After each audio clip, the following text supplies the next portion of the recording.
Oi gente, tudo bom?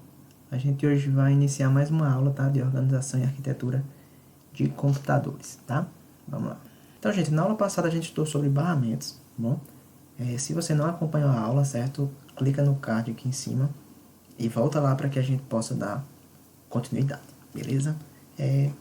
Basicamente, a gente viu que barramentos são as linhas, os circuitos, né? Que fazem o controle, endereçamento e transmite os dados entre alguns componentes do sistema, né? Para ver mais detalhes, volta lá na aula que você vai compreender bem como é que eles funcionam, tá? E aí na aula de hoje a gente vai entender um pouco como funciona a memória cache, tá? Entender o funcionamento dessas memórias é algo bem complexo, tá? Então é importante que a gente preste bastante atenção para que a gente consiga compreender, né, como funciona essa lógica por trás dessas memórias, tá? Então aqui nessa imagem a gente tem o que a gente pode chamar de hierarquia de memória, tá? A hierarquia de memória nada mais é do que o processo em que acontece a transmissão dos dados até que eles sejam processados e exibidos para o usuário, tá? Então a gente tem desde a memória secundária, que é a memória, o HD do nosso computador, né, passando pela memória principal, memória RAM, memória cache e os registradores que estão lá dentro do nosso processador, tá? E aí hoje a gente vai focar na memória cache. Uma coisa que a gente tem que entender sobre a memória cache, a gente não pode esquecer isso, é que a memória cache ela é uma tecnologia que permite a transferência de dados em uma velocidade muito alta, porém ela não possui uma grande capacidade de armazenamento, né? Como a gente pode ver aqui, as memórias quanto mais acima, elas possuem um alto custo e uma alta velocidade. Alto custo a gente fala em relação à sua fabricação, porém elas possuem uma baixa capacidade de armazenamento, certo? Esse aí é um exemplo da memória cache. Então vamos observar onde a gente consegue encontrar a nossa memória cache dentro do nosso computador, ok? Aqui eu tenho um exemplo de placa-mãe e esse é o slot onde vai o processador, isso aqui vocês já sabem, tá? Então, aqui vem o processador, tá? E dentro do processador, a gente tem a memória cache, tá? Alguns computadores, alguns processadores, eles têm acoplados mais de uma memória cache, tá? Uma memória cache, algumas vezes 2 até 3 memórias cache, tá? E aí a gente pode dizer que a memória cache, ela é um intermediário entre a CPU, né, a nossa unidade de processamento, e a memória principal, tá? A gente tem que se ater a esses termos e saber que quando a gente fala sobre CPU, a gente está falando do nosso processador, nossa unidade de processamento, e quando a gente fala de memória principal, a gente está se referindo à nossa memória RAM, tá? Então, é interessante que a gente comece a conhecer um pouco mais os termos técnicos para que a gente possa compreender quando a gente está se referindo a uma coisa ou a outra, tá bom?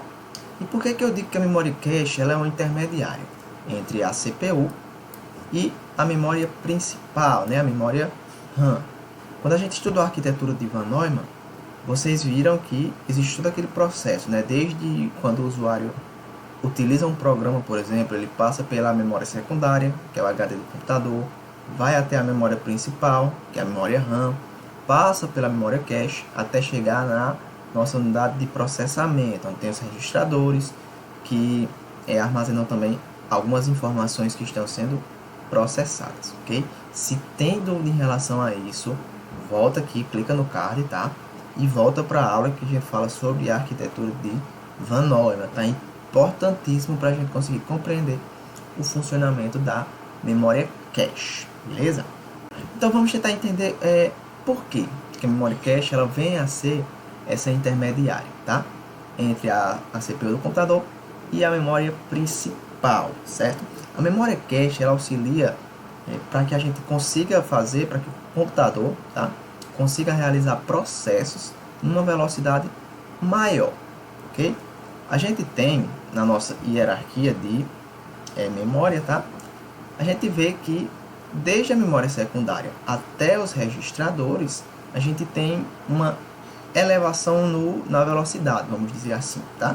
As memórias que estão na base da pirâmide são memórias mais lentas, demoram mais a transferir arquivos, enquanto as memórias que estão no topo, elas são mais rápidas, tá?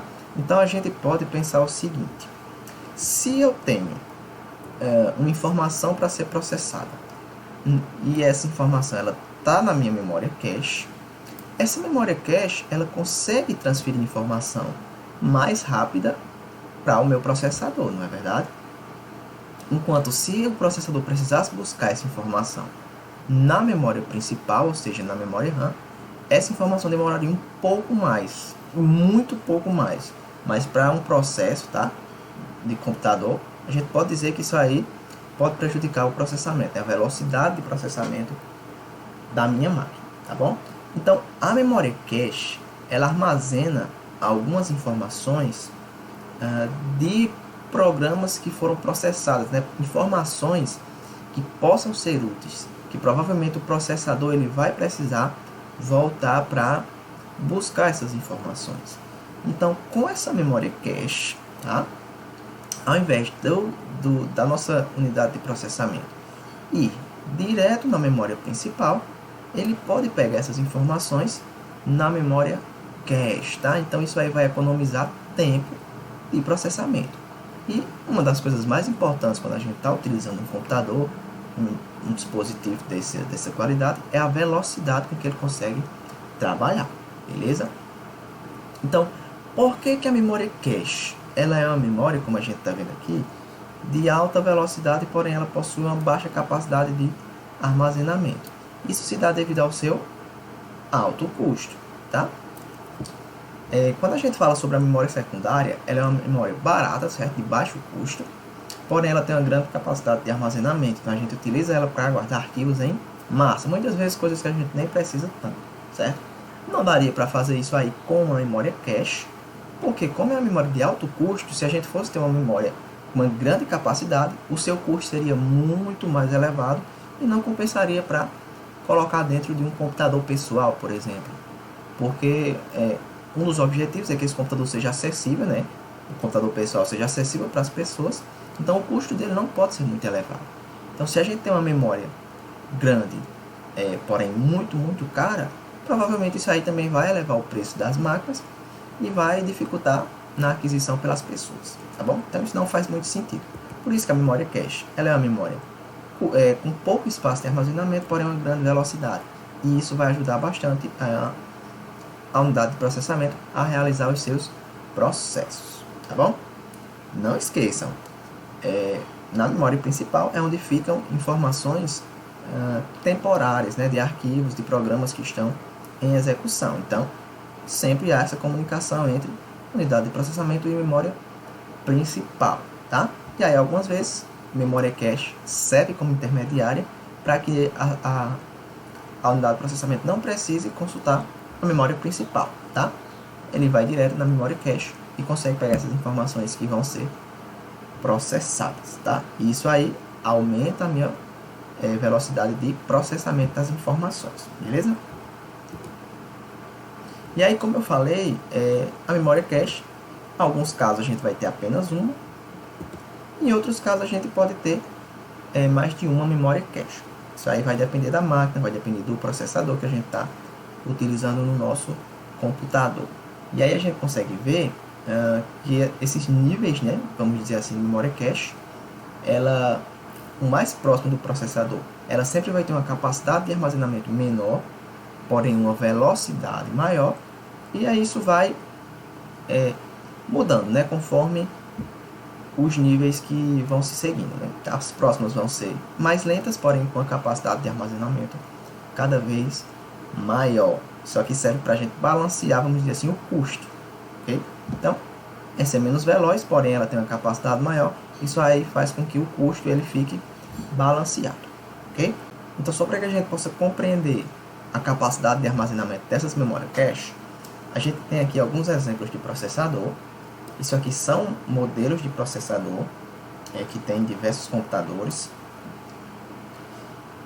O seu ano que ela entrou no mercado, a gente tem aqui, por exemplo, a mais recente no ano de 2008.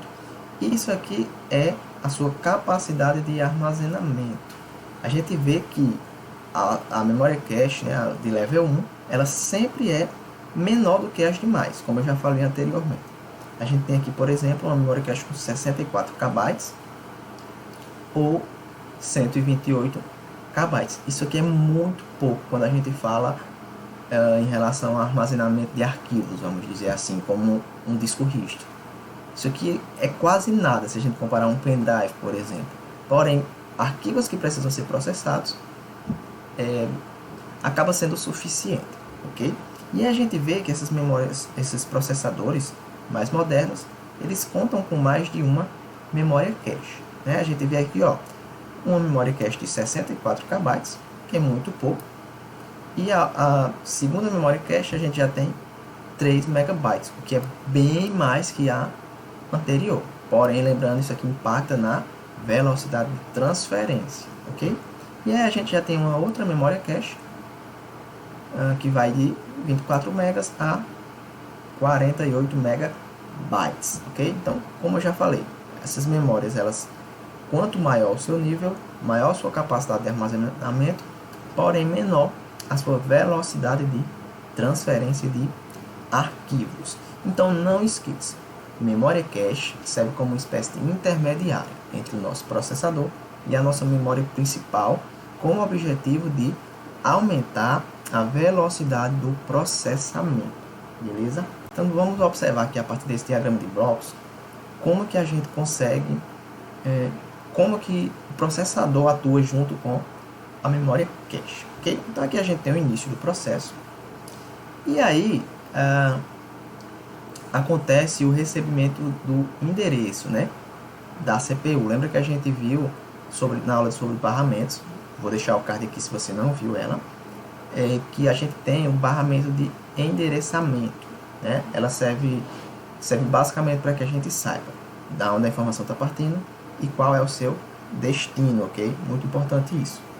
E aí o processador, ele observa o seguinte, isso é uma condição, tá?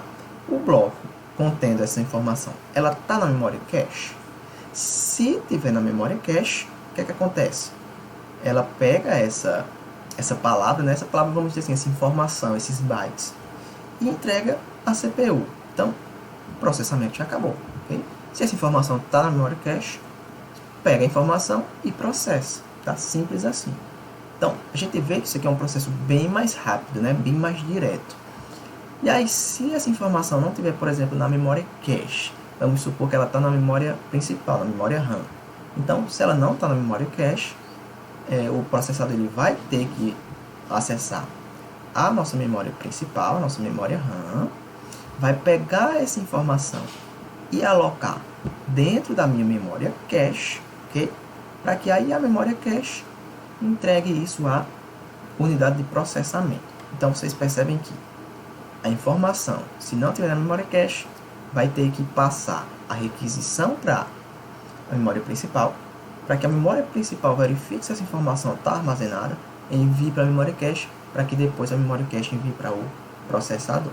Então, olha como é importante a gente ter uma memória cache no nosso computador, ok?